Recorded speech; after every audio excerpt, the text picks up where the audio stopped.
इधर की कुछ हाल की घटनाओं ने जो मेरा संशय था वो दूर किया और मुझे लगता है कि बाबा साहब का सपना 21वीं सदी में भारत बौद्धमय बनेगा और पूरा होगा। मैं दो उदाहरण दूंगा। एक उदाहरण है, आप लोग अपने घर में देखिए, आपके जो छोटे छोटे बच्चे आपसे तेज हैं कि नहीं हैं। आपके छोटे छोटे बच्चे अब आपसे ऐसे प्रश्न करने लगे हैं, आप उसका उत्तर नहीं दे पाते हैं। देश में जैसे जैसे विज्ञान बढ़ रहा है, देश में जैसे जैसे टेक्नोलॉजी बढ़ रही है, देश में जैसे जैसे शिक्षा बढ़ रहा है, आपके बच्चे वैज्ञानिक बुद्धि के होते जा रहे हैं। आने वाले 10-20 सालों में अब आपके बच्चों के पास मात्र 2 ही विकल्प रहेगा। यदि आप अपने बच्चों को उत्तर नहीं दे पाएंगे तो उनके सामने 2 विकल्प रहेगा, या तो वो बौद्ध बन जाएंगे, नहीं तो नास्तिक बन जाएंगे। अभी हम अमेरिका में देख रहे हैं, यूरोप में देख रहे हैं, ऑस्ट्रेलिया आदि देशों में देख रहे हैं कि 2 ही विचारधारा बहुत तेजी से बढ़ रही है। या तो उन देशों में लोग नास्तिक हो रहे हैं, या तो उन देशों में लोग बौद्ध होते जा रहे हैं। भारत में भी वही स्थिति आ रही है। एक उदाहरण मेरे खुद का जीवन का है। जब मैं सारनाथ से लोमनी की पद यात्रा किया और सारनाथ से लोमनी की पद यात्रा में जिन जिन जिलों से गया, जिन जिन रास्तों से गया, जिन जिन चौराहों से गया, जिन जिन गाँवों से गया, सारे गांव, सारे नगर, सारे जिले वाइब्रेट हो गए और हर धर्म के लोग, हर जाति के लोग हमारी धर्म यात्रा पद यात्रा में सम्मिलित हो रहे थे। पद यात्रा करने के बाद मैं सारनाथ गया तो देश का बहुत बड़ा संगठन है जिसको आप सब लोग जानते हैं। उस संगठन के 4-5 लोग हमसे मिलने चले आए। पहले तो मुझे पता नहीं था कि कौन लोग हैं, यदि पता होता तो शायद नहीं मिलता, लेकिन जब मुझे बताया गया कि कुछ लोग मिलने आए हैं तो व्यक्तिगत तौर से मैं सबसे मिलता ही हूँ और मैंने उन्हें अपने ऑफिस में बुला लिया। तो लोगों ने बताया कि मैं दिल्ली से आया हूँ। जब परिचय हुआ तो समझ में आया कि वो लोग कौन लोग हैं, कैसे लोग हैं। हमने उन लोगों से पूछा कि आप अपने आने का कारण बताइए। उन लोगों ने कहा कि भंते जी, हम लोग चाहते हैं कि देश में जो धर्म गुरु लोग हैं, विभिन्न धर्मों के धर्म गुरु लोग हैं, उनको इकट्ठा करके एक समिति बनाई जाए और समिति बना करके धर्म गुरुओं से कहा जाए कि धर्म गुरु लोगों को अपील करें कि जो देश में अच्छा नहीं हो रहा लोग अच्छा करें। तो मैंने उन लोगों से प्रश्न किया कि बताइए, देश में हमारे बौद्ध लोग गलती कर रहे हैं क्या? देश में हमारे अम्बेडकरवादी लोग अच्छा नहीं कर रहे हैं क्या? कहा कि नहीं, आपके अम्बेडकरवादी लोग और आपके बुद्धिस्ट लोग अच्छा कर रहे हैं, अच्छा नहीं, वो गड़बड़ नहीं कर रहे हैं।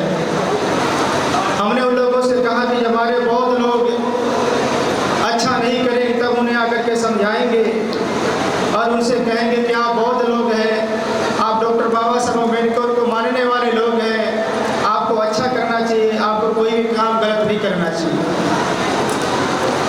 इसलिए मुझे लगता है कि हमारी ज़रूरत नहीं है। उन्होंने कहा नहीं नहीं भंते जी, ज़रूरत है। फिर मैंने उन लोगों से पूछा, आप ये बताइए कि देश में मुसलमान गड़बड़ कर रहा है क्या? कहा कि नहीं, मुसलमान बहुत डरा हुआ है और वो कोई भी गड़बड़ का काम नहीं कर सकता है। हमने कहा ईसाई लोग अच्छा नहीं कर रहे हैं, ईसाई भी अच्छा कर रहे हैं। हमने कहा जैन लोग भी अच्छा कर रहे हैं। हमने कहा सिख लोग, कहा नहीं, सिख लोग भी अच्छा कर रहे हैं। तो हमने कहा वो कौन लोग हैं जो देश में आग लगा रहे हैं? हमने कहा वो कौन लोग हैं जो देश में जातिवाद बढ़ा रहे हैं? हमने कहा वो लोग कौन लोग हैं जो देश में सांप्रदायिकता बढ़ा रहे हैं? तो लोगों ने कहा कि भंते जी, आप जिसका नाम नहीं ले रहे वही लोग कर रहे हैं। आज देश में सांप्रदायिकता बहुत तेजी से बढ़ रही है, देश में जातिवाद बहुत तेजी से बढ़ा हुआ है। और मैंने उन लोगों से बोला, हमने कहा कि आप उन लोगों से कह दीजिए कि इस देश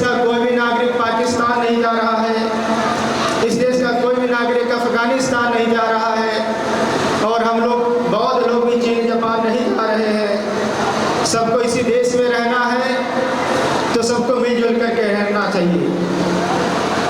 आज मैं देख रहा हूँ कि बाबा साहब का सपना कैसे पूरा होने जा रहा है। एक बहुत अच्छा उदाहरण है कि आप देश के किसी भी विपश्यना सेंटर में चले जाइए।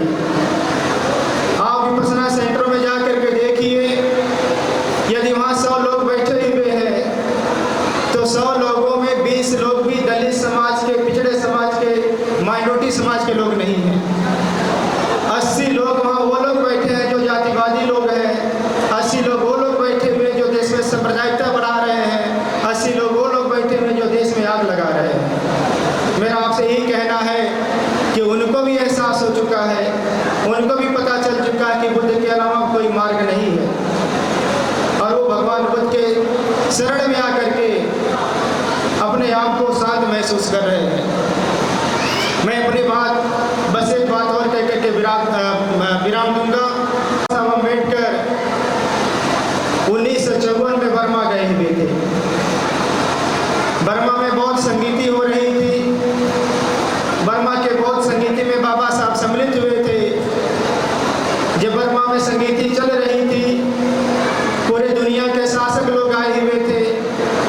जब वो लोग अपनी बात को कह रहे थे, अपना वक्तव्य दे रहे थे, तो बात बात पे इस बात को लेकर के दुखी हो रहे थे कि भारत में बुद्ध धर्म जन्म लिया और भारत से बुद्ध धर्म समाप्त हो गया। और लोग बाबा साहब की तरफ इशारा करते हुए कहते थे कि डॉक्टर साहब देखिए, भारत में बुद्ध धर्म ने जन्म लिया था और भारत में बुद्ध धर्म समाप्त हो गया। डॉक्टर बाबा साहब अम्बेडकर को जब बोलने का अवसर मिला, जब बाबा साहब बोले, तो डॉक्टर बाबा साहब अम्बेडकर ने कहा कि मैं ऐसा मानता हूँ कि भारत में बुद्ध धर्म ने जन्म लिया था, आज भारत में बुद्ध धर्म नहीं है। लेकिन मैं एक बात कहना चाहता हूँ कि भारत में जो बौद्ध धर्म का वृक्ष है वो भी सूखा नहीं है। बाबा साहब ने कहा कि भारत का जो बौद्ध धर्म का वृक्ष है, जिसके पत्ते सूख रहे हैं, जिसकी टहनियाँ सूख रही हैं, अगर उस पर पानी डाला जाए तो हरा भरा हो सकता है। डॉक्टर बाबा साहब अम्बेडकर ने कहा मैं भारत में जाऊंगा और अपने लाखों अनुयायियों के साथ भारत में बौद्ध धर्म का जो वृक्ष सूख रहा है उस पर पानी डाल करके उसे हरा भरा करूंगा। बाबा साहब वापस आते हैं 14 अक्टूबर 1956 के दिन नागपुर की पवित्र धरती पर अपने लाखों अनुयायियों के साथ बौद्ध धर्म का जो वृक्ष सूख रहा था उस पर पानी डाल करके हरा भरा कर दिया। मुझे एक संस्मरण याद आता है, राहुल सांस्कृतायन जी जापान जा रहे थे। काठमांडू के एयरपोर्ट पर उनसे पत्रकारों ने पूछा, कहा कि आप डॉक्टर बाबा साहब अम्बेडकर के धम्म क्रांति को किस रूप में देखते हैं? महापंडित राहुल सांस्कृतायन ने कहा मैं डॉक्टर बाबा साहब अम्बेडकर के धम्म क्रांति किस रूप में देखता हूँ कि डॉक्टर बाबा साहब अम्बेडकर ने भारत में बौद्ध धर्म का ऐसा मजबूत खंभा गाड़ा है, अब उसे कोई माँ का लाल हिला नहीं सकता। आज मैं देख रहा हूँ पूरे भारत में डॉक्टर बाबा साहब अम्बेडकर के अनुयायी बहुत मजबूत खंभा गाड़ते जा रहे हैं। उसमें से एक मजबूत खंभा गाड़ने वाले यहाँ पाटिल जी भी बैठे हुए हैं, बहुत लंबे समय से हमारे संपर्क में है और देख रहे हैं कि इनके जैसे लोग बहुत काम कर रहे हैं।